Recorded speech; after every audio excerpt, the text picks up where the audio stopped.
Hi, I'm Marni Tuttle, and I'm running to be Liberal MLA for Waverley, Fall River, Beaver Bank. And today I'm here with Lyle Mailman, and we're going to talk specifically about Beaver Bank and the opportunities, options, and challenges that we're having in this community. Yes, I'm Lyle Mailman. I'm the creator and administrator with the Beaver Bank Community Watch. We have two wonderful helpers with Robert and Lena. And what we kind of try to do is create an awareness in the community, a way of connecting and communications. So this is part of it, who can represent us and kind of help educate each other, as well as what we need, what we can do in the community with the people to create opportunities and just a wonderful place to live. We have some great opportunities for that. So tell us a little bit about yourself, who you are, what you like, and where you're at. So I am a mom of 4, sister of 3, and I have spent almost my entire life next door in Windsor Junction on what's now called the Wingate Drive, but once upon a time it was Beaver Bank, Windsor Junction Road. Big name. I don't know if you remember, but on your end, on the Beaver Bank end, it was Beaver Bank Windsor Junction Road, and on the Windsor Junction end, it was Windsor Junction Beaver Bank Road. Yeah, it's kind of like the signs, the provincial signs coming into the community. Beaver Bank's all one word, and the official is Beaver Bank space 2 capital B's. Absolutely. So hashtag Beaver Bank capital B's with an underscore. Yeah, all right. Oh, okay. Underscore. I've been doing capital B, but I need the underscore. I put the underscore in there specifically, so that way, even the beaverbank.ca, our awareness page, I'm like, is there any way to put an underscore in there so it's not together? Because that's specifically one of the fun things about Beaver Bank, for sure. But Lyle, if I go on a little bit further. Yeah, sure. So I came to this opportunity out of a history of volunteerism. So in my community, that's been with a community center and rebuilding that organization, an organization that I've been part of as a kid, had worked for as a teen, and then had the opportunity to have my kids participate in. They were going through some challenges and some struggles. And that got me focused on community volunteerism, because before that I'd been serving on boards primarily for larger organizations or things that were very focused on Halifax. And through that process I got to meet a lot of great people who wanted to do great things.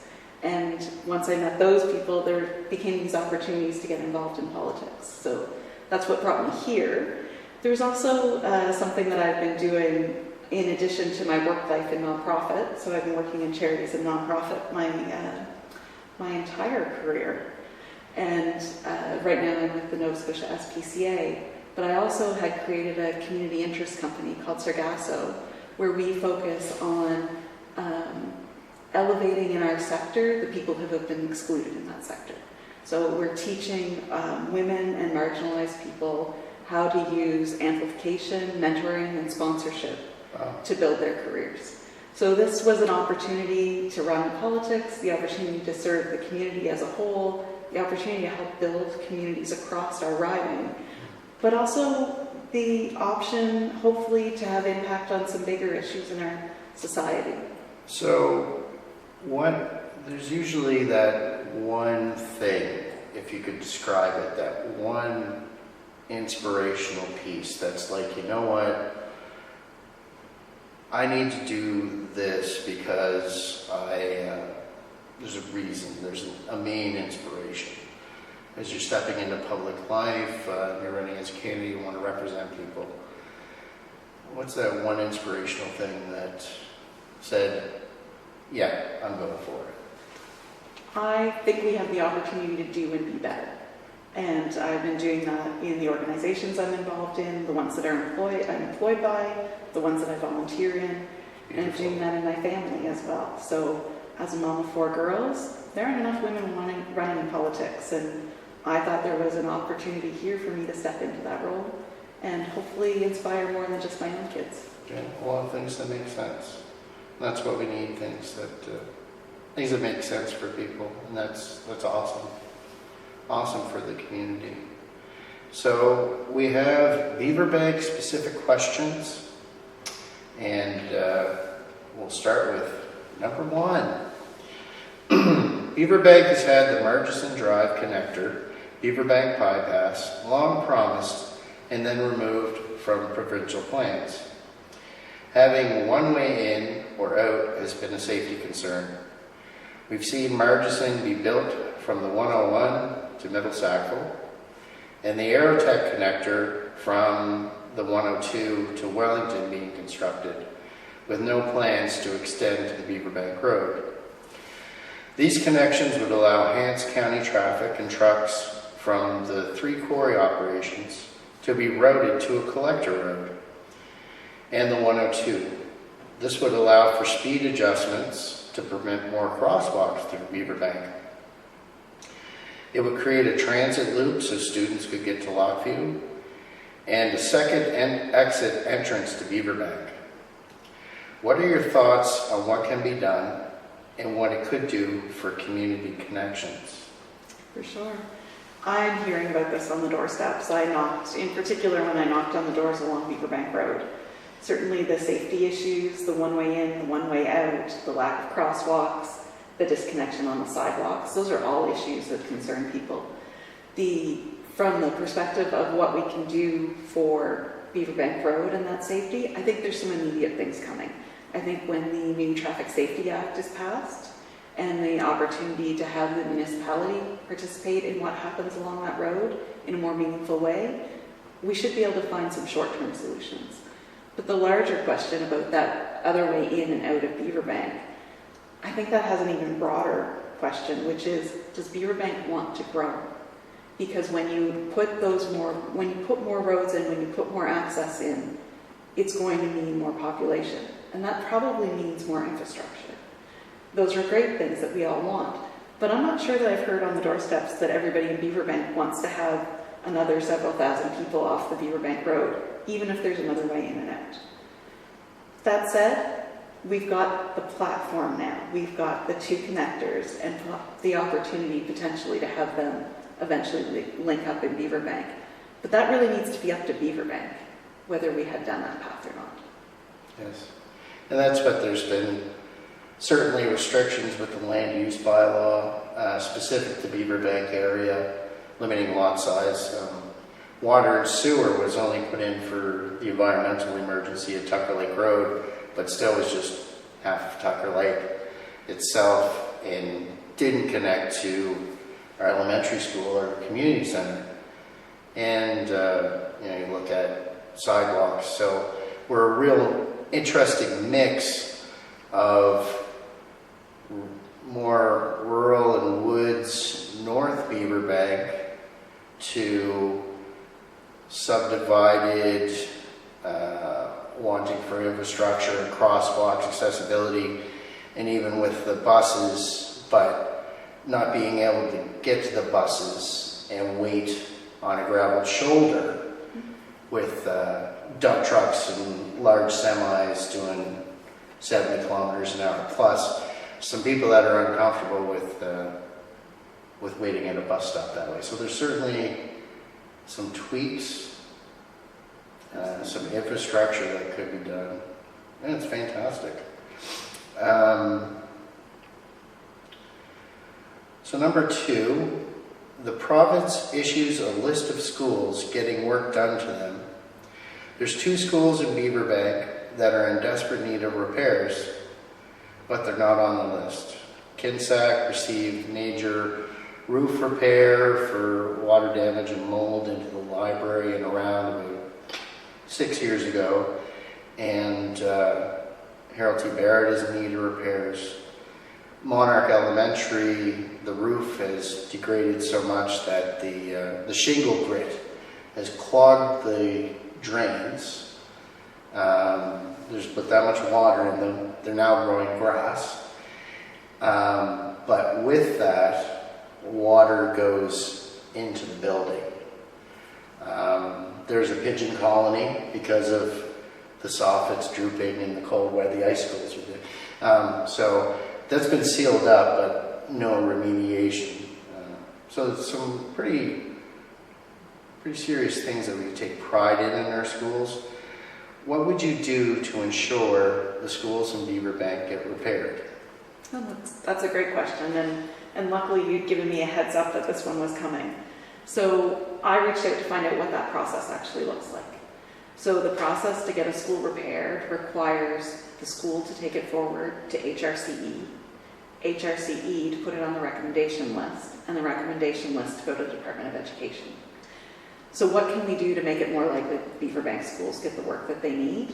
One, we can have a stronger voice coming from administration, which means, do we have in those schools parent-teacher associations and SACs that will back up that request and be vocal and reach out to their MLA and their Department of Education minister to say these are things that we need to have happen.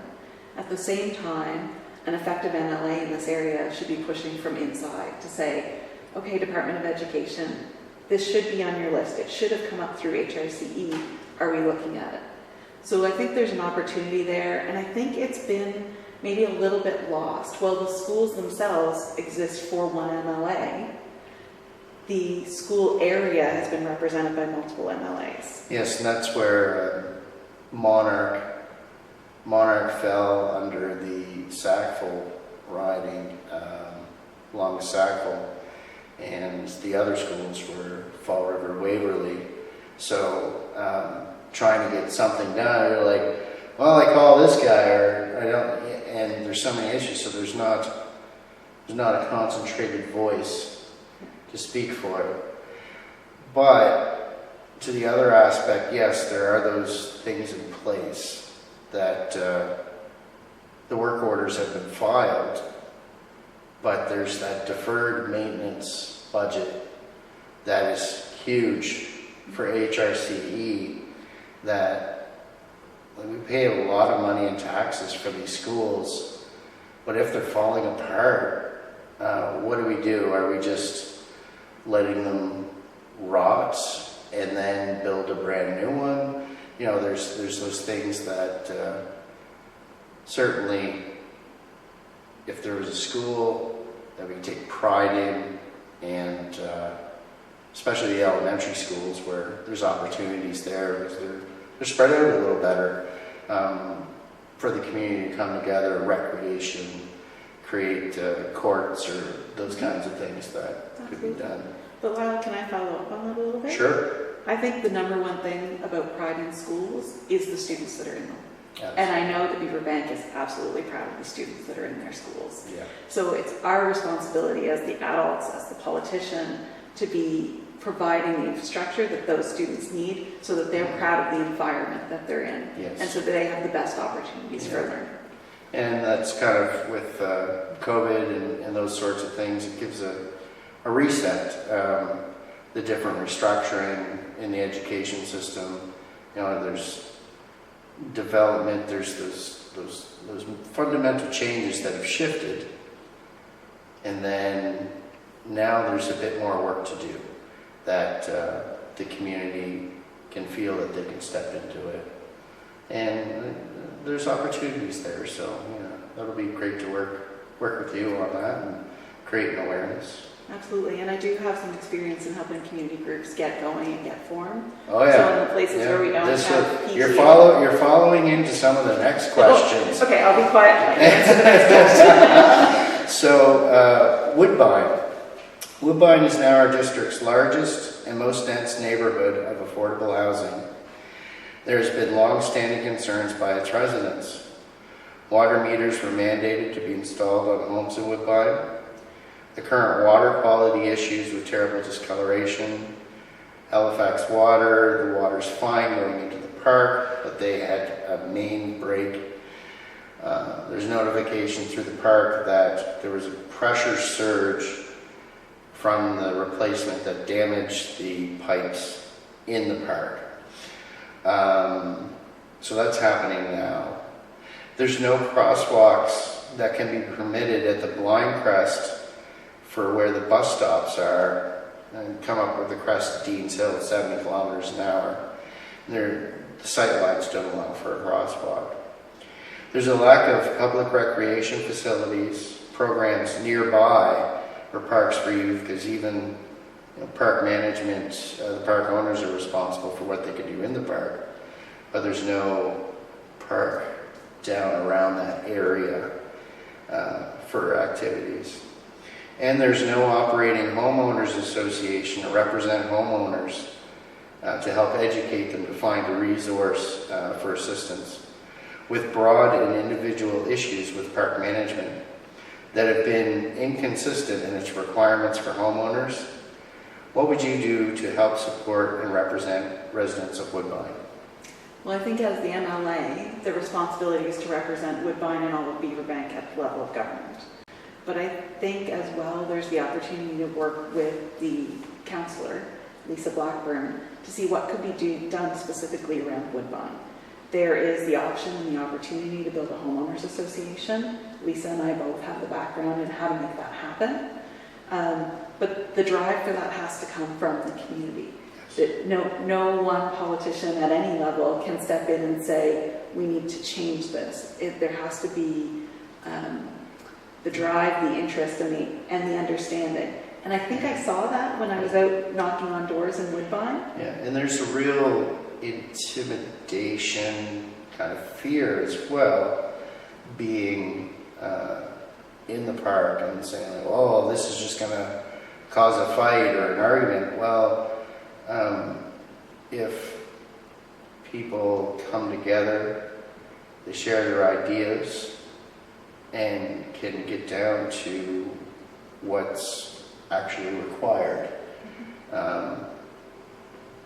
and there's knowledge for the homeowners, then it can give them a confidence, or know that I'm not in this alone and I'm going to get kicked out of the park, or I'm not going to have this huge bill because they'll require me to put gravel in my driveway. I'm on fixed income. I have kids. This is my first home. I want to retire. There's these things that the fine stuff that really make a difference for someone's comfortableness in their home and the quality of life. Absolutely. And I think some of the best organizations I've been involved in came out of difficult situations. They came out of an immediate need. But what they became was representative for the community. Yes. And what they were able to build from there was a sense of community. Many of the infrastructure needs that you've chatted about here that ended up being driven by community rather than waiting for the politicians, the government to catch up with the requests and the interest. And Bonnie Ryan, I remember she was part of the former homeowners association, and she had done some wonderful work before passing, and it's creating those volunteer opportunities, or creating something that people know you'll be supported. You'll have some people with just an opportunity to get together and think about it, share some ideas. It'd be wonderful. So look forward to sharing that information. Beaverbank has had significant, this rolls into it, Beaverbank has had significant loss of services. The bus route was shortened to half in the community, although the increased trips to Halifax, your accessibility to Halifax has increased from the community center down. We had the closing of its largest employer in Ivy Meadows. We had the closing of the community hub office in the community center. The MLA office has always been in Fall River, Waverley.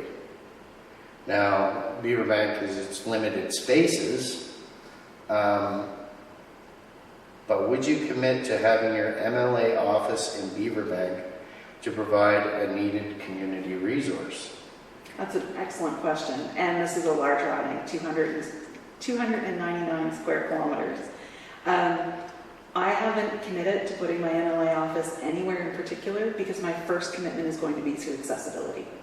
And what I have found across the riding is that there are not that many places where someone with a walker, a wheelchair, someone who's dealing with a sight or a hearing impairment have all the facilities that they need to be able to come into the office and be comfortable and be able to get there safely themselves. And I don't know yet how I'm going to solve that problem, but I'm determined to solve it. And if that means that my office is in Beaver Bank, that means that I'm going to have to find opportunities to be in Waverley, to be in Windsor Junction, to be in Enfield, because this is a large riding. And so whether that's a series of community pop-ups, I'm not sure. I addressed the issue pretty easily in the campaign by opting for a mobile office. That's not going to work in the long term. I'm not going to meet with people in a mobile office in February very often in Nova Scotia. But I do want people to know that the driving force is going to be accessibility. And part of that accessibility is how close it is to the communities. And when I can't address that, I'll find other ways around that. It's a wonderful thought process to it, right? Beaver Bank doesn't have like a little professional mall or a little strip where you could have a physiotherapist, an additional doctor's office, or an MLA office, or a little cafe sort of thing. So hopefully a developer or somebody sees an opportunity and it can be permitted. I know that process is challenging, but it all seems to intertwine together from sight lines and speed, and they all run into each other, that's for sure. So the residents of Beaver Bank have had a couple issues that have gone before the Nova Scotia Utility and Review Board. They have caused great concern. The infamous Wingate Beaver Bank Road intersection. The last train was 12 years ago on the Windsor line, and the intersection is yet to be upgraded. Plans have been in place, hasn't happened. The Nova Scotia Utility and Review Board found that the volunteer Uniac Rails to Trails group wasn't the appropriate body to challenge the defunct Windsor Hanks Rail Company, Bob Schmidt, who's trying to purchase lease for gypsum, future gypsum access. They ruled that the Nova Scotia Department of Transportation Infrastructure Renewal would be one of the more appropriate bodies to challenge. What would you do if elected? Well, I think there's a really exciting project there. But first I want to address the first part of around the rail track, the railway crossing. Like I said earlier, I live on Wingate Road. When I head in this direction, I have to turn right or left at the Beaver Bank Road, and that is next to impossible during rush hour. So there's a bigger challenge there. Lisa Blackburn has done a lot of the research there. The next step is that we need to have the lights taken down that are there for the train tracks. So I would be working in lockstep with Lisa to see how we can make progress on that issue. And that goes right to the federal government and their things of, the buses still have to stop every time. Some don't, but anyway, school buses and transit buses are to stop at the crossing. And you said that's been for 12 years, every trip in, every trip out, and now we're still waiting for even they've done temporary work when they found the rail had severed and needed to be dug out. Getting into August, it's so complicated with CN, provincial government, the community, the municipality unable to do the upgrade because they need permission to. And then you have like the Transportation Railways Act, the Intercolonial Railway Act. I learned that the history of it all is quite complex. It really is. But there is that opportunity, if it was a multi-use trail, that walking, biking, ATV, horse, there's still several horse farms along that rail bed. Cross-country skiing, snowshoeing. I mean, that would be a wonderful trail network. Beaver Bank ATV Club is now the largest in Nova Scotia with 5,000 members.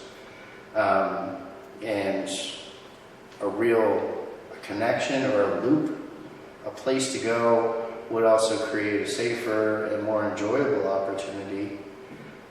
I drove the rails to trails last week on my four-wheeler in Tantallon, and it was lovely. It can be really family friendly because you're doing 20 kilometers an hour, you're waving to people and smiling, and you get to see the lakes, you get to see, there's lots of lakes all through that rail access. And for somebody to say, well, let's go to Windsor for lunch, isn't that wonderful? Or people from Windsor, let's go to Beaver Station for lunch. There's an opportunity there, and I understand there's industry and holding on to something, and certainly there's got to be profit there to be made. But even like Capilano and Windsor Junction, to be able to access that. The other aspect is to the trail that way would give us connection to Second Lake. Yeah, so that's what I was The gonna provincial say. park. Yeah, so I don't know if you've seen the 2018 plan that they built out of the Second Lake, First Lake Parks area. But there is the opportunity and the potential to have what we now drive to get to First Lake and Second Lake to jump on the trail. That has the potential to come this way and get connected through to what could potentially be the rail to trail in Beaver Bank. That can go all the way through Windsor Junction. In Windsor Junction, it can go back and hit Cobequid Road. Yes. There's a trail coming along the side of Cobequid Road at the lakeside that will eventually take us to McDonald Park, which then connects us into the SWEPS project to have trails go all Yes, the way we to talked about Truro. the connectivity for, into the Trans-Canada Trail and that sort of thing. Is just something we don't have that is being explored, and people are putting in a lot of time and volunteer Absolutely. to do. And even on the north side of Second Lake, there is several acres that is part of the park. Yeah. It has a homes on either side, but there's an available space. Absolutely. And this kind of leads into the next thing that I didn't give you as a question, but Beaver Bank doesn't have a lake park. We don't have a safe, accessible water point, just side of the road, ditch to Barrett and Tucker Lake. It's kind of with those interconnectivity, if we do a Wellington extension, there's north side of Beaver Bank Lake that could be available for a provincial park, a picnic park, a beachfront, and there might be other opportunities, but that takes a lot of planning. But as a youth, I went to the Windsor Junction Community Center when it first came about, and many fond memories of that wonderful place. Tree, beach area, shade, able to use the water, baseball field, and now the wonderful little hall, the community center there. There's some opportunities there that Beaver Bank could use some things, whether, the land's not available, outdoor swimming pool, maybe finding a location for that. There's some properties and areas around, like finding something around Woodbine, Majestic, Green Forest, whether you reuse some of the school fields for a park or a court, or you find a space that you can have a bicycle pump park or something. So I know the bus comes up to the community center, but there's no sidewalk down to the skate park. So there's definitely safety issues, and with the speed of the trucks, it starts to tie together how far we're going to send our kids to go play. So I think if we look back at that active transportation route that we were talking about, that's the kind of infrastructure upgrade that then would lead into the opportunity to extend sidewalks. So how do we use the trail and the sidewalks to connect the ball field in Beaver Bank to the ball field in Sackville to the ball field in Windsor Junction to the ball field in McDonald Park? Right. So ball fields are one I know well. And therein lies too the complication or the need and desire, where you have the active transportation routes but doesn't allow for motorized vehicle access. That's really popular out here. And that's a conflict, the largest club in the province, and a lot of people, when they get a four-wheeler, I go to Beaver and I'm going to ride my four-wheeler. But not thinking that the woods are crown lands, they're privately owned with landowner agreements and endless volunteer hours to create those good relations. That putting that together with communication and an opportunity, the uniactrails.ca, they can't believe how complex of the issue that they're trying to tackle.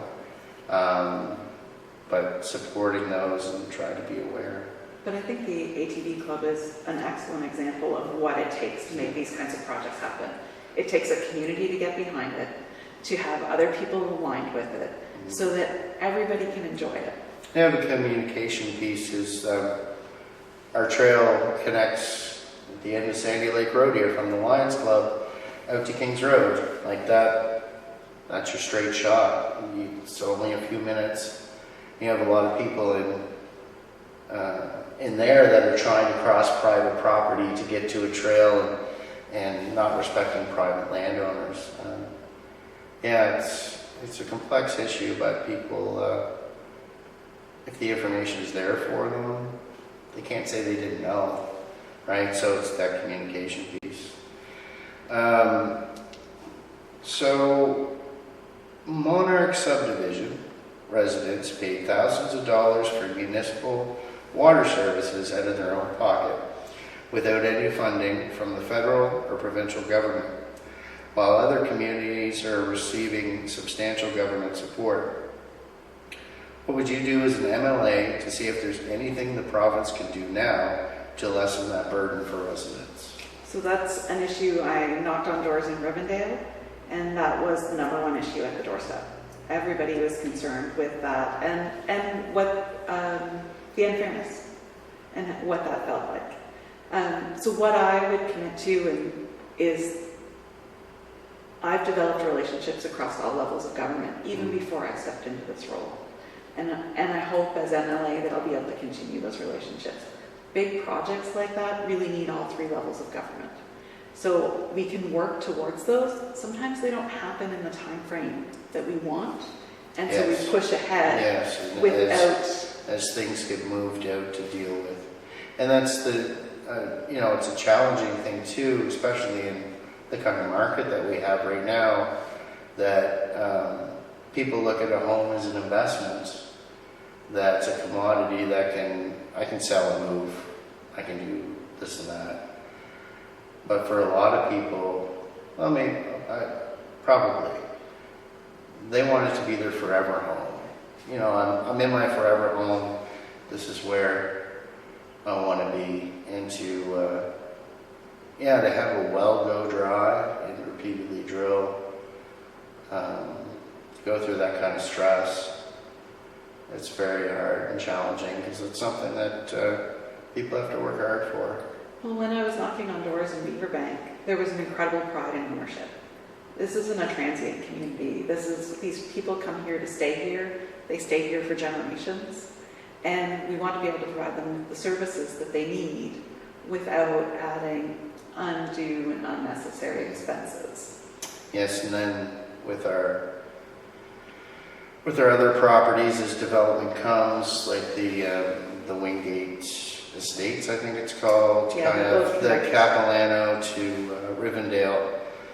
HRM has come up with their open space design, I think it's called, where you have like a dozen homes on city water grouped together as a condominium association with a shared septic, which is inconsistent with what's in the neighborhood now. People like that certain areas have a particular feel or look to them. It's going to be interesting to look at. Have fun with. Beaver Bank and is, create, see what we can do to get more infrastructure or just some more buildings, so we can have a resource or provide an opportunity. But it's kind of like not too much. We just have some long-standing stuff to see if that solves a little bit, right? yeah. And I think Beaver Bank is probably growing at a slower pace because of the development moratorium. So the Wingate one is, I don't know if it's the first, but it's one of the early ones under the new requirements. Mm-hmm. But those are going to impact all suburban, rural communities like Yes. ours. Yes. So we won't be the only group addressing that, and maybe there's an opportunity there to come together and find the right solutions.